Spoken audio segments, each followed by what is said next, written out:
வணக்கம் சார். வணக்கம். திமுக காங்கிரஸ் கூட்டணி இப்போ நடக்கிற விஷயங்களை பார்த்துருப்பீங்க. இது எப்படி போகும்னு பார்க்குறீங்க? இப்போ திமுக சைடில் ஸ்ட்ராங்காக சொல்லிட்டாங்க, அதிகார பகிர்வு அப்படின்ற பேச்சுக்கு இடம் கிடையாது, ஸோ அதுக்கான வாய்ப்பே இல்லை அப்படின்றத செட் பண்ணிட்டாங்க. இப்போ இந்த ரெட் லைன் வாங்கல, இப்போ ரஷ்யாக்காரங்க சொல்லிடுவாங்கல்ல, இந்த இடத்த தாண்டி நாங்கள் கிராஸ் பண்ண மாட்டோம், இதை நாங்கள் ஏற்றுக்கவே மாட்டோம். இப்போ உதாரணத்துக்கு உங்களுக்கு டெரிட்டரிஸ்லாம் கம்மியாக தான் கொடுப்போம்னா அதை நாங்கள் ஒத்துக்க மாட்டோம். அதே மாதிரி யுக்ரைன்ஸில் ரெட் லைன்ஸ்லாம் வச்சிருப்பாங்க, எங்களோட சொந்த இடத்த நாங்கள் விட்டு கொடுக்க முடியாது. அதே மாதிரி திமுகவும் ஒரு ரெட் லைனை டிரா பண்ணிட்டாங்க. அதிகார பகிர்வுன்றது வாய்ப்பு இல்லை, அதுக்கு உட்பட்டு நம்ம வேற என்ன வேணாலும் பேசலாம், அதை தாண்டி வேற என்ன பேச முடியுமோ அதை பேசலான்ற இடத்துக்கு வந்துட்டாங்க. காங்கிரஸ் பார்ட்டியும் ரிவர்ஸ் போற மாதிரி இல்லை. மாணிக்கம் தாக்கூர் உடனே அவரும் ரெஸ்பாண்ட் பண்றாரு, மற்ற தலைவர்களும் பேசிட்டு தான் இருக்காங்க. காங்கிரஸ் தலைமையும் இதை அலோவ் பண்றாங்க, ராகுல் இதை அலோவ் பண்றாங்க, நம்ம புரிஞ்சுக்கணும். அதனாலதான் இதெல்லாம் பேசிட்டு இருக்காங்க. ஸோ அதனால காங்கிரஸ் பார்ட்டிக்கு எனக்கு தெரிஞ்சு வேற ஏதோ ஒரு கிரீவன்ஸ் இருக்கு. வெறுமனே இந்த 4-5 சீட்டுக்காக தான் இவ்வளவு பிரச்சனை பண்றாங்கன்னு நான் டெஃபினட்டா பார்க்கல. பட் இது அவங்களுக்கு ஒரு பெரிய சிக்கல் தான் இப்போ டிஎம்கே அலைன்ஸ். ஏன்னா டிஎம்கே அலைன்ஸ் பொறுத்தல ஒரு 6 மந்த்ஸ்க்கு முன்னாடி வரைக்கும் ஏதோ ரொம்ப ஸ்ட்ராங்கா இருந்த அலைன்ஸ் மாதிரி இருந்தது. ஏடிஎம்கே ரொம்ப வீக்கான அலைன்ஸா தோற்றமளித்தாங்க. அதிமுக மட்டும்தான் இருந்தாங்க. அதுக்கப்புறம் பாஜக வந்து சேர்றாங்க, அப்புறம் பாமக வந்து சேர்றாங்க, இப்ப டிடிவி வந்து சேர்றாரு. டிடிவிலாம் வந்து சேர வாய்ப்பே இல்லைன்னு பேசிட்டு இருந்தாங்க, இப்ப அவரும் வந்து சேர்ந்தாச்சு. ஸோ ஏடிஎம்கே அலைன்ஸ் நாள் போக போக ஸ்ட்ராங் ஆகிட்டு இருக்காங்க. ஸ்ட்ராங்கா இருந்த டிஎம்கே அலைன்ஸ் பார்த்தோம்னா கொஞ்சம் கொஞ்சமா எலெக்ஷன் கிட்ட வர வர நிறைய குழப்பங்களை ஃபேஸ் பண்ணுது. திமுகவால எதுவும் பண்ண முடியல, திமுக ரொம்ப வீக்காவும் இருக்காங்க. ஏன்னா திமுகவுக்கு காங்கிரஸ் பார்ட்டி தேவை. ஒரு 3-4% ஓட்டு வச்சிருக்க ஒரு கட்சி, திமுக மாதிரியான ஒரு பெரிய கட்சிக்கு இவ்வளவு பிரச்சனைகள் கொடுக்குறாங்க, இவ்வளவு அழுத்தங்கள் போடுறாங்க. திமுகவால இல்ல நாங்க கூட்டணி முடிச்சுட்டு போயிடுவோம்னா விட்டுட்டும் போக முடியல. அவங்க டெல்லிக்கு போறாங்க, அப்புறம் அவங்க கட்சிக்காரங்களை இல்ல பேசாதீங்கன்னு அமைதிப்படுத்துறாங்க. ஸோ அவங்க டிஃபென்ஸ்ல தான் போயிட்டு இருக்காங்க. ஸோ திமுகவுக்கு காங்கிரஸ் தேவை இருக்கு. ஆனால் காங்கிரஸ் பார்ட்டி இருந்தாதான் மைனாரிட்டி ஓட்ஸ்லாம் கம்ப்ளீட்டா டிரான்ஸ்ஃபர் ஆகி திமுகவுக்கு வரும். ஏன்னா இந்த பாஜக எதிர்ப்பு அப்படின்ற அந்த அரசியலே காங்கிரஸோட அரசியல் தான். பாஜக எதிர்ப்பு, பாசிச எதிர்ப்பு, இந்த விஷயம்லாம் திமுக பாஜகவோட கூட்டணி வச்சிருக்கும் போதும் காங்கிரஸ் பாஜக எதிர்ப்பு பேசிட்டு இருந்தாங்க, இப்பயும் பேசிட்டு இருக்காங்க. ஸோ அந்த வகையில திமுகவுக்கு காங்கிரஸோட தேவை இருக்கு. மக்கள் திமுகவை நம்பணும்னா காங்கிரஸ் பார்ட்டி கூட இருக்கணும். பாஜக எதிர்ப்பு அரசியலை விட்டா இன்னைக்கு திமுக வேற எதுவும் அரசியல் கிடையாது. ஸோ அந்த வகையில திமுகவுக்கும் காங்கிரஸை ஈஸியா வெளியே தூக்கி போட முடியல, ஒரு மோதல் போயிட்டு இருக்கு. பட் ஏதோ ஒரு பாயிண்ட்ல ஒரு அண்டர்ஸ்டாண்டிங் வந்துடும் நினைக்கிறேன். ஏன்னா இந்த அலைன்ஸை முறிப்பதால காங்கிரஸுக்கு பெரிய லாபம் கிடையாது. இந்த அலைன்ஸை உடச்சு தனியா போய் நிக்கிறாங்கன்னு வச்சுப்போம் தாவேக்காவோட, அதுல காங்கிரஸுக்கு என்ன யூஸ் இருக்கு? காங்கிரஸ் கட்சியை வளர்க்க முடியும்னு நம்புறதா சொல்றாங்களே. சிம்பிள்ங்க, தனியா இப்போதைக்கு ரிசல்ட் என்ன வரும்னா மேபி உங்களுக்கு ஓட் ஷேர் கொஞ்சம் இன்க்ரீஸ் ஆகலாம் காங்கிரஸ் பார்ட்டிக்கு, ஆனா அது சீட்ஸா கன்வெர்ட் ஆகாது. ஆனா யாருக்கு சீட்ஸா கன்வெர்ட் ஆகும்னா அதிமுக பாஜகவுக்கு சீட்ஸா கன்வெர்ட் ஆகும். ஸோ இப்ப காங்கிரஸ் பார்ட்டியோட பிரதான எண்ணம் என்னவா இருக்கும்னா இந்தியா முழுக்க எல்லா மாநிலங்கள்லயும் பாஜகவை கவுண்டர் பண்ணும், முடிஞ்ச அளவுக்கு அவங்கள கட்டுக்குள்ள வைக்கணும் அப்படின்றதுதான் காங்கிரஸோட எண்ணமா இருக்கும், வளர விடக்கூடாது. ஆனா நீங்க திமுகவை வீழ்த்துறீங்கன்னு வச்சுப்போம், தனியா போனா கண்டிப்பா திமுக தோப்பாங்க. அதுல காங்கிரஸுக்கும் சீட்ஸ் கிடைக்காது, திமுகவுக்கும் ஜெயிக்க முடியாது. அப்ப யாரு பெனிஃபிஷியரி? அதுல பாஜக தான் பெனிஃபிஷியரி. சோ ஒரு நேஷனல் பார்ட்டியா பாஜக தமிழ்நாட்டுல வளர்றத காங்கிரஸ் பார்ட்டி விரும்ப மாட்டாங்க. எதுக்கு ஃப்ரீயா அவங்களுக்கு வழி விட்டு கொடுக்கணும் தமிழ்நாட்டுல? ஆனா திமுகவோட கூட்டணி போனாலும் ஈஸியா போக வேண்டாம், முடிஞ்ச அளவுக்கு டஃபா ஃபைட் பண்ணி, முடிஞ்ச அளவுக்கு அழுத்தங்கள் போட்டு நம்ம திமுக இருந்து எவ்வளவு எக்ஸ்ட்ராக்ட் பண்ண முடியுமோ அதை எக்ஸ்ட்ராக்ட் பண்ணிட்டு நம்ம கூட்டணி வைக்கலான்ற இடத்துக்கு வந்திருக்காங்க. ஆனா திமுக அந்த அளவுக்கு விட்டு கொடுப்பாங்கன்னு பாக்குறீங்களா? கடந்த காலங்கள்ல 63 இடங்கள் 41 இடங்கள்லாம் கொடுத்தப்ப திமுக பெரிய அளவுக்கு பின்னடைவை சந்திச்சிருக்கு. அந்த எலெக்ஷன்ல கத்துக்கிட்ட பாடத்தின் அடிப்படையில கண்டிப்பா ஸ்டாலின் இந்த முறை அந்த மாதிரி கொடுக்கவே மாட்டாருன்னு திமுக ஆதரவாளர்கள்லாம் பேசுறாங்க. இருக்கிறத வச்சு பார்க்கும்போது திமுகவுக்கு அப்படி நிறைய சீட்ஸும் கொடுக்க முடியாது. ஏன்னா கையில நிறைய சீட்ஸும் இல்லை, நிறைய கட்சிகள் இருக்காங்க. காங்கிரஸுக்கு நிறைய சீட்ஸ் கொடுத்தா மற்ற கட்சிகள் நிறைய சீட்ஸ் கேட்பாங்க. இப்ப சீட்ஸ் கொடுக்க முடியலன்ற இடம் வரும்போதுதான் அதிகார பகிர்வுன்ற இடத்துக்கு போறாங்க. இல்ல அதிகார பகிர்வும் வாய்ப்பு இல்லை, அப்ப சீட்ஸை மட்டும்தான் வைக்கணும், நீங்க சீட்ஸை வச்சு மட்டும்தான் நீங்க பேச்சுவார்த்தைகள் நடத்தணும். அப்ப அவ்வளவு சீட்ஸும் இல்லை அவங்க கிட்ட. பட் காங்கிரஸ் பார்ட்டி கிட்ட லெவரேஜ் இருக்கு. ஏன்னா இப்ப காங்கிரஸ் பார்ட்டிக்கு ஓட் ஷேர் 3-4% இருந்தாலும் மைனாரிட்டி ஓட்ஸ் ஒரு 10-15% இருக்கும் தமிழ்நாட்டுல. சோ மைனாரிட்டி ஓட்ஸ் திமுக அலைன்ஸ்குள்ள வரணும்னா காங்கிரஸ் பார்ட்டி ஒரு கேட்டலிஸ்டா செயல்படுவாங்க. காங்கிரஸ் பார்ட்டி அங்க இருக்க வரைக்கும் அவங்களுக்கு ஒரு நம்பகத்தன்மை இருக்கும். அதே மாதிரி ஆன்டி பிஜேபி ஓட்ஸும் உள்ள வரதுக்கு காங்கிரஸ் பார்ட்டி ஒரு கேட்டலிஸ்ட் போர்ஸா இருப்பாங்க. காங்கிரஸ் இல்லைன்னா திமுகவை நம்ப மாட்டாங்க. ஸோ அதனால கம்யூனிஸ்ட் பார்ட்டி மாதிரியோ எம்டிஎம்கே மாதிரியோ காங்கிரஸ் பார்ட்டி கிடையாது. காங்கிரஸ் பார்ட்டிக்கு ஒரு ஸ்ட்ராங்கான ஒரு லெவரேஜ் இருக்கு. அதனாலதான் தைரியமா இவ்வளவு அழுத்தம் போடுறாங்க. இப்ப டிவிகே கட்சி எடுத்துக்கிட்டீங்கன்னா திமுகவை ரொம்ப காட்டாம விமர்சிக்கிறாங்க. விஜய் திமுகவை தீய சக்தின்ற அந்த டிவிகேவை காங்கிரஸ் பார்ட்டி சப்போர்ட் பண்ணி பேசுறாங்க. ராகுல் காந்தி விஜய்க்கு சப்போர்ட்டான விஷயங்களை அவரு செய்யறாரு. ஸோ இதெல்லாம் செய்யறாங்கன்னா அவங்களுக்கு கான்ஃபிடன்ஸ் இருக்கு. நம்ம என்ன செய்தாலும் நம்மளை வெளியேற்ற மாட்டாங்க, இவங்கனால நம்மளை எதுவும் பண்ண முடியாது, நம்ம தேவை அவங்களுக்கு இருக்குன்ற அந்த நம்பிக்கை அவங்களுக்கு இருக்கு. அதனாலதான் தைரியமா இவ்வளவு அழுத்தம் போடுறாங்க.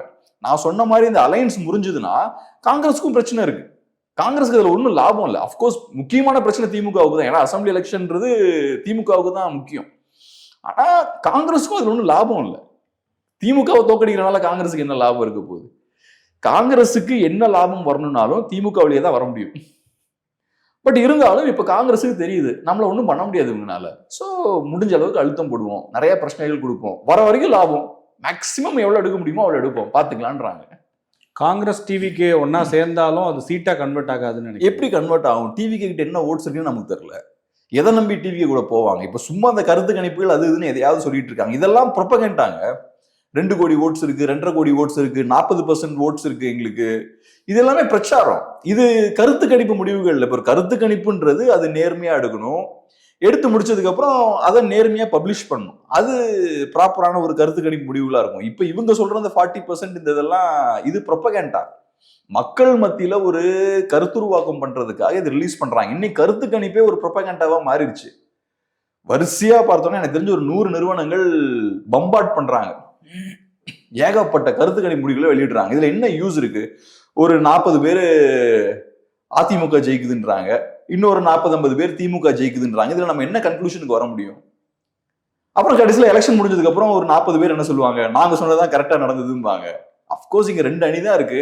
பாதி பேர் இந்த அணியை சப்போர்ட் பண்றீங்க, பாதி பேர் அந்த அணி வரும்ன்றீங்க. அப்ப ஏதோ ஒரு 40 பேர் கரெக்டா தான் ப்ரெடிக்ட் பண்ணுவீங்க. நமக்கு என்ன யூஸ் இருக்கு அதுல? நம்ம ஒரு ப்ராப்பர் கன்க்ளூஷனுக்கு வரவே முடியாது. ஸோ இப்போ என்ன ஆயிடுச்சு? கருத்து கணிப்புன்றது ஒரு விதமான ஒரு ப்ரொபகண்டாவா மாறிடுச்சு. டிவிக்கே அதை ஒரு பிரச்சார கருவியா தான் அதை பயன்படுத்துறாங்க. டிவிகேவை பொறுத்தளவுல அவனோட ஒரே ஆர்கியூமெண்ட் இதுதான்: விஜய் வந்தாருன்னா வியூஸ் நிறைய வருது, லைவ் விஜய் போட்டாருன்னா லட்சக்கணக்கான பேர் லைவை பாக்குறாங்க, சப்ஸ்கிரைபர்ஸ் எல்லாம் பயங்கரமா ஏறுறாங்க. இதெல்லாம் பேசிட்டு இருக்காங்க டிவிகே ஆட்கள். அவங்கள பொறுத்தளவுல இதெல்லாம் ஒரு சாதனையா பாக்குறாங்க. ஸோ அதோட ஒரு தொடர்ச்சியா 40% ஓட்டு இருக்கு. விஜய் வந்தாருன்னா டிஆர்பி ரேட்டிங்லாம் முறியடிக்கப்படும். இப்படி இந்த மாதிரியான விஷயங்கள் பேசுறதுதான் டிவிக்கோட அரசியல். இஷ்யூ பேஸ்டா அவங்களுக்கு பேச முடியாது. ஸோ அவங்களுக்கு இந்த கருத்து கணிப்புகள் இன்னும் ரொம்ப உதவியா இருக்கு. ஸோ இதப்பே நம்ம நம்பி எப்படி காங்கிரஸ் பார்ட்டி இறங்க முடியும்? டிவிக்கு 5% இருக்கா, 10% இருக்கா, 15 இருக்கான்னு நமக்கு தெரியாது. 2024 இந்தியாவில் இருக்கக்கூடிய மிகப்பெரிய முன்னணி நிறுவனங்கள்லாம் சொன்ன விஷயம் என்னன்னா, பிஜேபிக்கு ஈஸியா 300+ சீட்ஸ் கிடைக்கும்னாங்க. முன்னணி நிறுவனங்கள் எல்லாம் அதை சொன்னாங்க. சிங்கிள் மெஜாரிட்டியே கிடைக்கல. சில பேர் 400னாங்க, சிங்கிள் மெஜாரிட்டியே கிடைக்கல. சோ இவ்வளவு பெரிய நிறுவனங்கள் சொல்றதே நம்ப முடியாதுன்னா இவங்க சொல்ற கருத்து நம்ம எப்படி நம்ப முடியும்? இதை நம்பி காங்கிரஸ் பார்ட்டி உள்ள போய் மொத்தமே 20% தான் வருதுன்னு வச்சுப்போம், டிவிகே பிளஸ் காங்கிரஸ் எல்லாம் சேர்த்து. இதுல காங்கிரஸ் பார்ட்டிக்கு ஒரு பயனுமே கிடையாது. காங்கிரஸ் பார்ட்டியை பொறுத்தளவுல காங்கிரஸ் பார்ட்டியோட எதிர்பார்ப்பு நம்ம கட்சிக்கு ஓட் ஷேர் இன்க்ரீஸ் ஆகணுன்றதை விட நமக்கு அதிகாரம் வேணும். காங்கிரஸ் பார்ட்டி ஒரு பழம்பெரும் கட்சிங்க. அது நல்ல அதிகாரத்தை ருசிச்சு பழகின ஒரு கட்சி. அங்க இருக்கக்கூடிய நேட்டாஸ்மாங்கல்ல, ட்ரெடிஷனல் பொலிட்டீஷியன்ஸ் இருப்பாங்கல்ல, அவங்களுக்கு நம்ம கட்சியோட ஓட் ஷேர் இன்க்ரீஸ் பண்ணும், கட்சியை அதெல்லாம் இருக்காது. நம்ம எம்எல்ஏ ஆகணும், எம்பி ஆகணும், நமக்கு பவர் வேணும், நிறைய பிளான்ஸ் போட்டு வச்சிருப்பாங்க. நெக்ஸ்ட் 5 இயர்ஸ் என்னெல்லாம் பண்ணணும்னு பிளான் வச்சிருப்பாங்க. அதுதான் அவங்களுக்கு முக்கியமான விஷயமா இருக்கும். விஜய் கூட சேர்ந்து எனக்கு 4% ஓட் ஷேர் இன்க்ரீஸ் ஆயிருச்சு, அதை வச்சு என்ன பண்ண முடியும்? அப்படிலாம் நீங்க காங்கிரஸ் பார்ட்டி வளர்க்கவும் முடியாது. காங்கிரஸ் பார்ட்டி நீங்க வளர்க்கணும்னா வீட்டை விட்டு வெளியே வந்து ரோட்டுக்கு வந்து கட்சியை பத்தி பேசணும். உட்கார்ந்து இந்த மாதிரி விஜய்க்கு சப்போர்ட் பண்ணி பேசிட்டு இருக்க கூடாது. நீங்க ஜனநாயகனுக்கு சப்போர்ட்டா பேசுறது, விஜய்க்கு பயங்கரமான ஃபியூச்சர் இருக்கு, விஜய்க்கு பயங்கர இன்ஃப்ளூயன்ஸ் இருக்கு, இந்த மாதிரி டிவிகேவுக்கு மார்க்கெட் பண்ற வேலையை விட்டுட்டு காங்கிரஸ் பார்ட்டிக்கு மார்க்கெட் பண்ணணும். அதை காங்கிரஸ் பார்ட்டி தலைவர்கள் புரிஞ்சுக்கணும். அதெல்லாம் நீங்க பண்ணீங்கன்னா காங்கிரஸ் பார்ட்டி வளரும். விஜய் உள்ள வந்துட்டாருன்னா, விஜய் நம்ம கட்சியை வளர்ப்பாருன்னா விஜய்க்கு என்ன தலையெழுத்தா காங்கிரஸ் பார்ட்டியை வளர்க்கறதுக்கு? இதெல்லாம் அரசியலே கிடையாது. ஒருவேளை இத்தனைக்கும் பிறகு கூட்டணி அமைஞ்சு எலெக்ஷனை ஃபேஸ் பண்றாங்கன்னா கிரவுண்ட் லெவல்ல இது தாக்கத்தை ஏற்படுத்தாதா? இப்ப நடக்கிற பிரச்சனைகள்லாம் டிஎம்கே காங்கிரஸ்குள்ள? டிஎம்கேவுக்கு சிக்கல் தான். ஏன்னா இப்ப இன்னும் 2 மாசத்துல எலெக்ஷன் வருது. இப்ப காங்கிரஸ் பார்ட்டி நிறைய அழுத்தம் போடுறாங்க. திமுக என்ன பண்றாங்க, ஒரு அறிக்கை வெளியிடுறாங்க. நாங்க இந்த கூட்டணி பேச்சுவார்த்தைகள் நடத்துறதுக்கான அந்த குழுவை 22ஆம் தேதி தான் நாங்க அதை உருவாக்குவோம், ஃபார்ம் பண்ணுவோம். அது வரைக்கும் வேற நிறைய பிஸியான டைட்டான ஸ்கெட்யூல்லாம் இருக்குன்னு அப்படின்னு அவங்க சொல்றாங்க. ஸோ திமுக என்ன சொல்ல விரும்புறாங்க, காங்கிரஸ் பார்ட்டி எங்க மேல அழுத்தம் போடுதுன்றதுக்காக நாங்க டக்குன்னுலாம் இறங்கி வர மாட்டோம். ஏன்னா இப்ப 12ஆம் தேதி இன்னைக்கு, 22ஆம் தேதி தான் ஃபார்ம் பண்ணுவோன்றாங்க. இவ்வளவு பிரச்சனைகள் போயிட்டு இருந்தாலும் 10 நாள் கழிச்சு தான் நாங்க ஃபார்ம் பண்ணுவோம். இன்னைக்கு எல்லாம் நாங்க அதை பண்ண மாட்டோம். அது காட்டக்கூடிய விஷயம் என்ன, நீங்க என்னதான் அழுத்தம் போட்டாலும் நான் ஸ்லோவா தான் பண்ணுவேன் அப்படின்ற ஒரு சிக்னல் அவங்க கொடுக்குறாங்க. நாங்க ஒன்றும் அவசரத்துல எல்லாம் இல்ல, உங்க பின்னாடி ஓடி வரணுன்ற அவசரம் இல்லைன்ற மாதிரியான ஒரு தோற்றத்தை ஏற்படுத்த திமுக முயற்சி பண்றாங்க. ஆனா திமுகவுக்கு காங்கிரஸ் பார்ட்டியோட தேவை இருக்கு. ஸோ இப்ப பிரச்சனை ஓடிட்டு இருக்கு. எலெக்ஷன் கிட்ட இருக்கும்போது இந்த மாதிரியான ஒரு சூழல் இருந்ததுன்னா அது திமுகவுக்கு நல்லது இல்லை. ஏன்னா திமுகவை பொறுத்தளவுல எங்க அலைன்ஸ் ஸ்ட்ராங்கான அலைன்ஸ் அப்படின்ற அந்த தோற்றத்தை அவங்க ஏற்படுத்தணும். இப்ப குழப்பங்கள் இருக்கக்கூடிய அலைன்ஸை ஒரு ஸ்ட்ராங்கான அலைன்ஸா மக்கள் பார்க்க மாட்டாங்க. ஒரு ஸ்ட்ராங்கான அலைன்ஸுக்கு மக்கள் ஓட்டு போடுறதுக்கான வாய்ப்புகள் தான் அதிகம். குழப்பங்கள் இருக்கக்கூடிய அலைன்ஸை ஒரு வீக்கான அலைன்ஸை தான் மக்கள் பார்ப்பாங்க.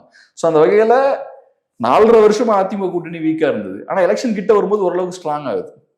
இந்த அலைன்ஸ் பார்த்தோம்னா எலெக்ஷன் கிட்ட வரும்போது தான் நிறைய பிரச்சனைகள் இங்க வர ஆரம்பிக்குது. இப்ப பாருங்க, காங்கிரஸ் பார்ட்டியை மற்ற கட்சிகள் விமர்சிக்கிறாங்க, கூட்டணி கட்சிகள் விசிகே விமர்சிக்கிறாங்க, அப்புறம் காங்கிரஸ் பார்ட்டி விசிகேக்கு அட்வைஸ் கொடுக்குறாங்க. ஸோ மாத்தி மாத்தி அவங்களுக்குள்ளேயே இப்ப சண்டை போட்டுட்டு இருக்காங்க.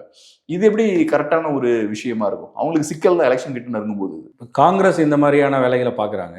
இன்னும் அந்த கட்சியில மற்ற அலையன்ஸ் பார்ட்னர்ஸ் இருக்காங்க. டிஎம்கே கூட்டணியில விசிகே, மதிமுக, இவங்கெல்லாம் சைலண்டா செட்டில் ஆயிடுவாங்கன்னு பாக்குறீங்களா, இல்ல இது தொடக்கம் தான், இவங்களும் அந்த மாதிரி பேசுவாங்கன்னு? இப்ப காங்கிரஸ் பார்ட்டிக்கு இருக்கக்கூடிய லெவரேஜ் மற்ற கட்சிகள் கிடையாது.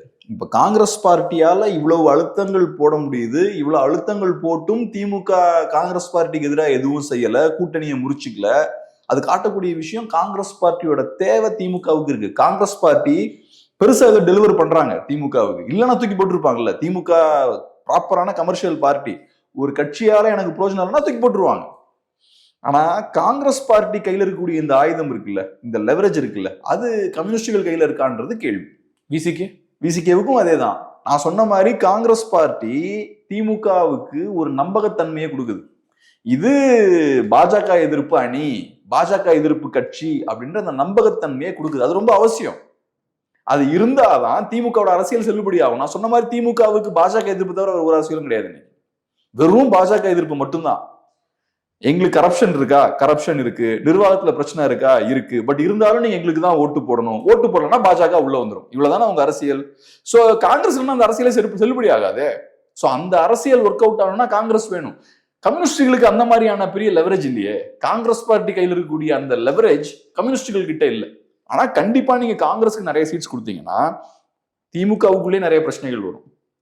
அவங்க கேட்பாங்கல்ல, சும்மா நீங்க நிறைய சீட்ஸ் கொடுத்துட்டீங்க, நாங்க தான் இவங்களுக்கு வேலை பார்க்கணும், இவங்களை ஜெயிக்க வைக்கிறது எங்களோட தலைவலியா மாறிடும் அப்படின்றது உள்ளுக்குள்ள அவங்களுக்கு பிரச்சனை வரும். சரியா வேலை பார்ப்பாங்க, வேலை பண்ணாம இருப்பாங்க, இந்த பிரச்சனை எல்லாம் வரும்.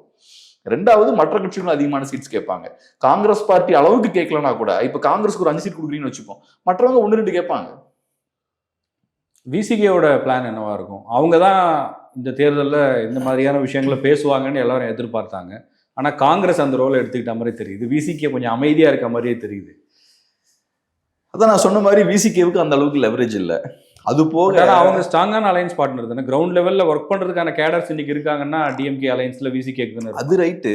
ஆனா அரசியலை பொறுத்தளவுல நீங்க ரிப்ளேசபிளா இல்லையான்றதான் கேள்வி. நீங்க ரிப்ளேசபிள்னா அவங்களை ரிப்ளேஸ் பண்ணிடுவாங்க ஈஸியா.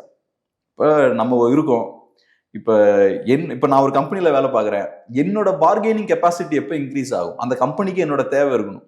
சரி, எடிட்டிங் இவனை விட்டா வேற யாரும் பண்ண முடியாது, சூப்பரா பண்றான்னா நல்லா சேலரி கொடுப்பாங்க. இப்ப ஏற்கனவே விசிகேவுக்கு வேற சிக்கல் இருக்கு. பிஎம்கேவை உள்ள கொண்டு வரலாமா, ராமதாஸ் அவர்களை உள்ள கொண்டு வரலாமா வேண்டாமான்ற கேள்வி வருது. அந்த கேள்வி வரும்போது அவர் வந்தாருன்னா நாங்க வெளில போயிடுவோன்றாங்க. ஸோ இப்பவே ஆல்டர்னேட்டா வேற ஒரு ஃபோர்ஸை உள்ள கொண்டு வர முயற்சியில இருக்காங்க. ஸோ நீங்க ராமதாஸ் அவர்களை உள்ள கொண்டு வந்தாலே, கொண்டு வரோன்ற பேச்சை கொண்டு வந்தாலே விசிகேவோட பார்கெனிங் கெப்பாசிட்டி கம்மியாயிருவாங்க இல்லையா? ஸோ இப்ப விசிகே சீட்ஸுக்காக போராட முடியாது, ராமதாஸ் அவர்களை உள்ள விட்டுறக்கூடாதுன்றதுக்கு போராடணும் அவங்க அங்க. ஸோ இதுவே விசிகேவோட நெகோசியேட்டிங் பவரை ரொம்ப கம்மி பண்ணுது. அதுக்காக தான் அதை பண்ணாங்களா? அதுக்காகவும் இருக்கலாம். அதை தாண்டி திமுகவுக்கு தேவையும் இருக்கு, ராமதாஸோட தேவை இருக்கு. இப்ப என்ன, இப்ப அன்புமணி அவர்களுக்கு எப்போ ஒரு அங்கீகாரம் கிடைக்குது? அதிமுக அன்புமணி அவர்களோட பேச்சுவார்த்தை நடத்தி அன்புமணி அவர்கள் தலைமையில் இருக்கக்கூடிய பாமகவை உள்ள கொண்டு வரும்போதுதான் அவருக்கு ஒரு அங்கீகாரம் கிடைக்குது. 2 அணி இருக்கு, அதுல அன்புமணி அணிய அதிமுக அங்கீகரிக்கிறாங்க. சோ ஒரு பெரிய கட்சி அங்கீகரிக்கும் போது ஒரு பெரிய ஒரு வெயிட்டேஜ் கிடைக்குது. பார்ட்டியும் அவர்கிட்ட தான் இருக்கு, மெயினா பெரிய பெரிய முக்கியமான நிர்வாகிகளும் அங்கதான் இருக்காங்க. சோ அன்புமணி அவர்களுக்கு அங்கீகாரம் கிடைக்குது. இப்ப பிஎம்கேன்ற கட்சி இருக்கு, மோஸ்ட்லி இப்ப அவங்க அதிமுகவோட இருக்காங்க. திமுக என்ன யோசிப்பாங்க? பிஎம்கேவை பலவீனப்படுத்தணும் தானே யோசிப்பாங்க. பிஎம்கேவை பலவீனப்படுத்தணும்னா யாரை பலப்படுத்தணும்? ராமதாஸ் அவர்களை பலப்படுத்தணும். அப்ப நேச்சுரலா நீங்க அதிமுக அன்புமணிக்கு என்ன பண்ணாங்களோ அதை நீங்க பண்ணணும்ல.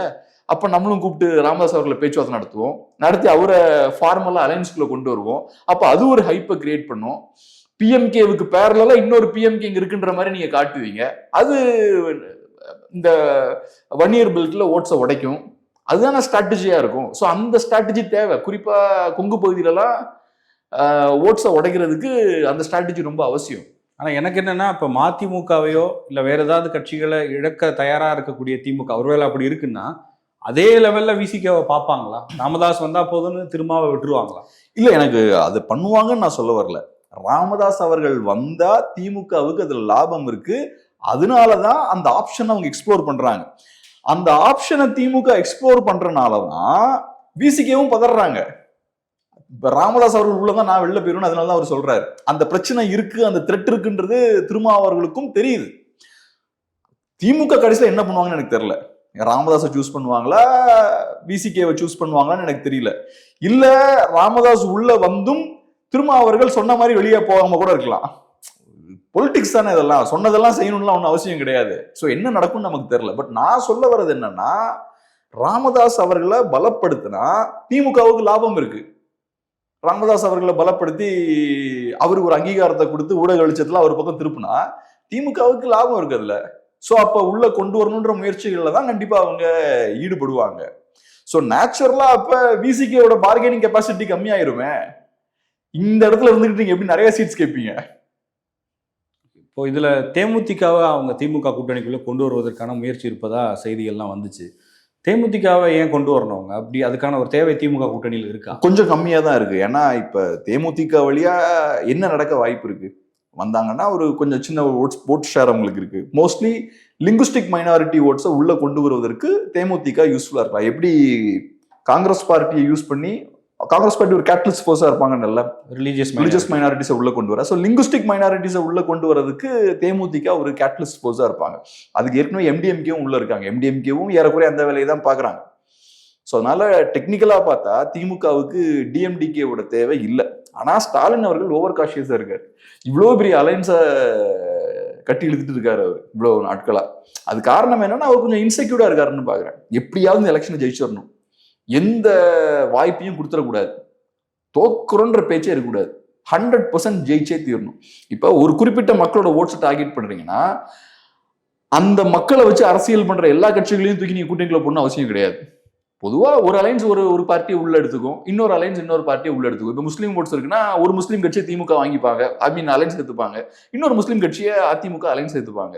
பட் இவங்க ஏற்கனவே எம்டிஎம்கே உள்ள வச்சிருக்காங்க, அது போக டிஎம்டிகேவோடையும் பேச்சுவார்த்தை நடத்துறாங்கன்னா அது இன்செக்யூரிட்டி தான் அது.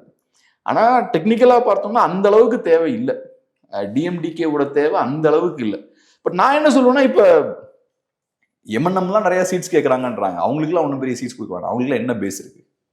இல்லை, அவர் ஒரு ஸ்டார் கேம்பெயினராக இருப்பார். விஜய் இருக்க களத்தில் ஒரு ஆக்டரா டிஎம்கே பக்கத்தில் அவர் இருக்கிறது பெரிய ப்ளஸ் தானே. அது ஒரு ப்ளஸ் தான். பட் அதுக்குன்னு இப்போ நீங்கள் ஒரு 5 சீட் வாங்குறீங்கன்னா அந்த 5 சீட்டில் ஒர்க் பண்ணுறதுக்கான கெப்பாசிட்டி உங்களுக்கு வேணும்ல. இப்போ கம்யூனிஸ்டுகள்கிட்ட ஒரு 5 சீட் கொடுக்குறீங்கன்னு வச்சுப்போங்க, கம்யூனிஸ்டுகளுக்கு பெரிய ஸ்ட்ராங் பாக்கெட்ஸ்ன்றது கொஞ்சம் கம்மி தான். ஆனால் இப்போ ஒரு தொகுதியில் ஒர்க் பண்ணணும்னா அவங்களுக்கு எல்லா ஊர்கள்லையும் நிறைய ஒரு சின்ன ஓட் பேஸ் இருக்கும், அந்த பகுதிக்கு வர வைக்க முடியும். சில பகுதிகளை ஃபோக்கஸ் பண்ணி அவங்களுக்கு ஒர்க் பண்ண முடியும். காங்கிரஸுக்கு சில ஸ்ட்ராங்கான ஏரியாஸ் இருக்கு. இவங்களுக்கு நாங்க இந்த இடங்கள்ல ஸ்ட்ராங்கா இருக்கும் அப்படின்னு எந்த ஏரியாவை சொல்ல முடியும்? ஓகே, கொங்கு பகுதியில நல்லா ஓட்ஸ் வாங்கினாங்கன்னு வச்சுப்போம். அது என்ன சொல்லி ஓட்டு வாங்கினீங்க? திமுக எதிர்ப்பு பேசி ஓட்டு வாங்கினீங்க. இப்ப அங்க போய் திமுக ஆதரவு பேசினா அங்க என்ன செல் ஆகும்? ஒன்றும் செட் ஆகாது. அங்க உங்களுக்கு பெரிய கேடர் பேஸும் கிடையாது. நல்ல கேடர் பேஸ் இருக்கும்னா நீங்க பொலிட்டிக்கலா ஆக்டிவா இருக்கணும். இந்த லாஸ்ட் ஒரு 5-6 இயர்ஸா பொலிட்டிக்கலா ஆக்டிவா இருந்திருந்தீங்கன்னா உங்களுக்கு ஒரு ஸ்ட்ராங்கான கேடர் பேஸ் இருக்கும். அவங்க களத்துல இறங்கி ஒர்க் பண்ணியிருப்பாங்க. இப்போ பொலிட்டிக்கல் கேடர் பேஸே உங்களுக்கு இருக்காது. ரெண்டாவது அவங்க அரசியலும் கம்ப்ளீட்டா மாறிடுச்சு. நீங்க கட்சியை ஆரம்பிச்சப்போ ஒரு அரசியலை சொல்லிதான் ஆட்களை உள்ள கொண்டு வந்தீங்க. அப்புறம் உங்க கட்சிக்காரங்க நிறைய பேர் இப்ப திமுகலையும் அங்கங்க வேற இடங்களையும் போய் சேர்ந்துட்டாங்க.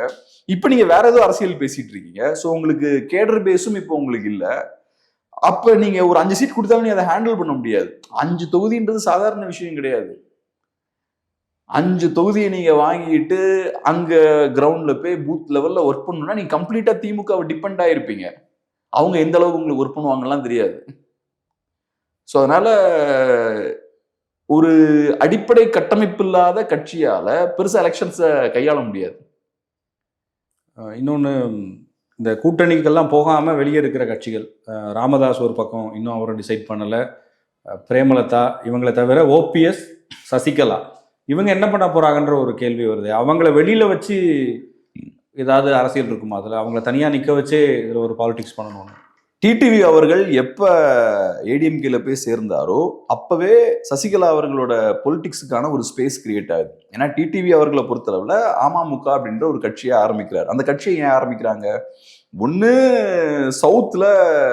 ஃபர்ஸ்ட் சவுத்தை பேஸ் பண்ணி அதிமுக இருக்கு, பேக்கிங் கம்யூனிட்டியா தேவர் கம்யூனிட்டி இருக்காங்க. இப்போ வெஸ்ட்டை பேஸ் பண்ண ஒரு பார்ட்டியா மாறிடுச்சு. அது போக கட்சியில இருந்த சவுத் பேஸ்ட் லீடர்ஸ் எல்லாம் வெளியேற்றப்படுறாங்க. டிடிவி, சசிகலா, ஓபிஎஸ் எல்லாம் வெளியேற்றப்படுறாங்க. ஸோ அந்த அதிருப்தி அந்த மக்களுக்கு இருக்கு. அந்த அதிருப்தி இப்பவும் இருக்கு. டிடிவி போய் அங்க சேர்ந்தாலும் பிரச்சனை களத்துல இருந்து தானே இருக்கு. இப்ப நான் சொன்ன எல்லா பிரச்சனைகளுமே இப்பயுமே இருக்கு. இவங்க எல்லாம் அதிமுக இன்னும் பேச சேரல. இந்த மக்களுக்கும் பெரிய ரெப்ரசன்டேஷன் இப்ப இல்ல அதிமுக. ஸோ அந்த பிரச்சனை இருக்கு. அப்ப டிடிவின்ற இண்டிவிஜுவல் அங்க போய் சேர்ந்திருக்காரு. அந்த பிரச்சனை இருக்கு. அந்த அமமுக முன்னாடி பண்ண வேலை இருக்குல்ல, அந்த வேலையை இன்னைக்கு பண்றதுக்கான ஸ்பேஸும் இருக்காங்க. ஸோ அப்ப அந்த ஸ்பேஸ் இருக்குன்னா அதை சசிகலா யூஸ் பண்ணலாம்ல. ஸோ அதனால இப்ப சசிகலா அவர்களுக்கு ஒரு ப்ராமினன்ஸ் கிடைக்குது. அந்த மார்க்கெட்டை நம்ம இப்ப பிடிக்கலாம் அப்படின்ற ஒரு ஸ்பேஸ் அவங்களுக்கு. அதை எப்படி யூஸ் பண்ண போறாங்கன்னு எனக்கு தெரியல. அவங்க நல்ல லீடரா இருப்பாங்களா, ஆர்கனைசிங் ஸ்கில்ஸ் அவங்களுக்கு இருக்கா, லீடருக்கு தேவையான கரிஸ்மா இருக்கான்லாம் தெரியல. ஆனா அந்த ஸ்பேஸ் இருக்கு. ஏன்னா நேத்து இருந்த அதே அதிருப்தி இன்னைக்கும் இருக்கு. அந்த அதிருப்தியை யூஸ் பண்ணி ஒரு பொலிட்டிக்கல் ஃபோர்ஸா நீங்க மாத்தலாம். அமமுக மாதிரியான வேற ஒரு பெயர் கொண்ட ஒரு கட்சியை நீங்க உருவாக்கலாம். ஸோ சசிகலா அவர்கள் உள்ள வர்றதுக்கான சான்சஸ் இருக்கு. ஓபிஎஸ் அவர்கள் தெரியல, அவருக்கு சில பாக்கெட்ஸ்ல அவருக்கு ஸ்ட்ரென்த் இருக்கு. அவரால் 2 அலைன்ஸ்குள்ளேயும் தன்னை அகாமடேட் பண்ணிக்க முடியல. ஸோ அவருக்கு பார்த்தா மேபி டிவிக்கே ஒரு ஆப்ஷனா இருக்கலாம். பட் டிவிக்கே ஒத்துப்பாங்களான்னு தெரியல. ஏன்னா மாற்று அரசியல் பேசுறாங்க. ஓபிஎஸ் எந்த அளவுக்கு ஃபிட் ஆவாருன்னு நமக்கு தெரியல. ஏற்கனவே செங்கோட்டையனை உள்ள கொண்டு வரும்போதே நிறைய விமர்சனங்கள் வைக்கப்படுது. மாற்று அரசியல்னு பேசிட்டு அதிமுக காட்டிலே உள்ள கொண்டு வரீங்களே, அப்ப நீங்க எப்படி ஊழலுக்கு மாற்றா இருக்க முடியுன்ற மாதிரிலாம் பேசுறாங்க. திரும்பவும் நிறைய அதிமுககாரங்க உள்ளவங்க அது எந்த அளவுக்கு கரெக்டா இருக்கும்னு தெரியல டிவிக்கு. ஆனா எனக்கு என்ன கேள்வினா, ஓபிஎஸ், சசிகலா இவங்க எல்லாம் திமுகவை ஜெயிக்க வைக்கிறதுக்கு மறைமுகமா ஹெல்ப் பண்ணுவாங்களா? ஏன்னா எடப்பாடி அவங்க பழி வாங்கணும், எடப்பாடி தான் அவங்க டார்கெட் அப்படின்னு சொல்லும்போது இவங்க என்ன வேலை செய்ய போறாங்க வெளியில இருந்து? இப்ப அவங்க பிளான் பண்ணி திமுகவுக்கு ஹெல்ப் பண்ணுவாங்களான்னு தெரியல. ஆனா அவங்க பண்ணக்கூடிய அரசியல் திமுகவுக்கு தான் லாபகரமா இருக்கும். அது பிளான் பண்ணி பண்றாங்களா, பிளான் பண்ணாம பண்றாங்களான்னு நமக்கு தெரியல. ஆனா ஓபிஎஸ் அவர்களும் சசிகலா அவர்களும் தனியா நிக்கிறாங்கன்னா அவங்க டெஃபினட்டா சவுத்ல முக்குளத்தோர் வாக்குகளை பிரிப்பாங்க. பிரிச்சாங்கன்னா இப்ப அதிமுக எதுக்கு டிடிவியை உள்ள கொண்டு வராங்க? அந்த பிரிவு ஏற்படக்கூடாது, ஓட்ஸ் அங்க உடையக்கூடாதுன்றதுக்காக தான் உள்ள கொண்டு வராங்க. இவங்க 2 தனியா இருந்தாங்கன்னா அதான் நடக்கும். அப்ப ராமதாஸும் அந்த ரோல் பண்ண போறாரு. அந்த ரோல் தான். ஆமா, ராமதாஸ் உள்ள வந்தாலும் அது திமுகவுக்கு தான் லாபம். ராமதாஸ் தனியா நின்னாலும் அதான் லாபம், திமுகவுக்கு தான் லாபம். ராமதாஸ் அவர்கள் தனியா நின்னாருன்னா அவரை ஒரு பெரிய பொலிட்டிக்கல் ஃபோர்ஸ் அங்கீகரிக்க மாட்டாங்க. ஏன்னா இப்ப அதிமுக அங்கீகாரம் கொடுக்கும்போது தான் அன்புமணி அவர்களுக்கு ஒரு ப்ராப்பரான ஒரு பொலிட்டிக்கல் ஃபோர்ஸான ஒரு அங்கீகாரம் கிடைக்குது. ராமதாஸ் அவர்கள் தனியா நிற்கும் போது அவர்கிட்ட பார்ட்டியும் இல்ல, ஒரு இண்டிவிஜுவலா தான் அவர் அங்க நிற்பாரு. ஆனா அவருடைய எதிர்பார்ப்பு என்னவா இருக்கும்? தான் ஜெயிக்கிறது இல்ல தனக்கான ஒரு அங்கீகாரமா, இல்ல அன்புமணி ஜெயிக்காம பாத்துக்கிறதா? அன்புமணி அவர்கள் ஜெயிக்காம பாத்துக்கணும்னாலும் நீங்க திமுகவோட தான் போய் அவரு சேர்ந்தாகணும். அந்த அலைன்ஸ்ல ஏதோ ஒரு வகையில அகாமடேட் பண்ணப்படணும். அப்படி அகாமடேட் பண்ணப்பட்டாச்சுன்னா அன்புமணி அவர்களுக்கு இன்னும் டேமேஜ் அதிகமாக ஏற்படுத்த முடியும். தனியா இப்ப சசிகலா அவர்கள், ஓபிஎஸ் அவர்கள் அப்படி கிடையாது. அவங்க தனியா இருந்தாலும் ஓரளவுக்கு டேமேஜ் ஏற்படுத்த முடியும். ஏன்னா அவங்களுக்கு சில பாக்கெட்ஸ் இருக்கு. அந்த பாக்கெட்ஸ்ல அவங்க டேமேஜ் ஏற்படுத்த முடியும். பட் ராமதாஸ் அவர்களுக்கு தனியா நிற்கும் போது சில சிக்கல்கள் இருக்கு. ஏன்னா பார்ட்டி அப்படின்ற அந்த மிஷினரி அங்க இருக்கு. இப்போ ஓபிஎஸ் எடுத்துக்கிட்டோம்னா அவரு சில பகுதிகளை கோட்டையா வச்சிருக்காரு.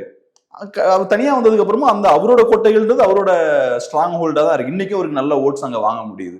சசிகலா அவர்களுக்கும் அந்த மாதிரி ஒரு பேஸ் இருக்கும். அது போக நான் சொன்ன மாதிரி டிடிவி அங்க போனதுக்கு அப்புறம் ஒரு வெற்றிடம் கிரியேட் ஆகுது, ஒரு புது மார்க்கெட் கிரியேட் ஆகுது. அதையும் கைப்பற்றலாம்.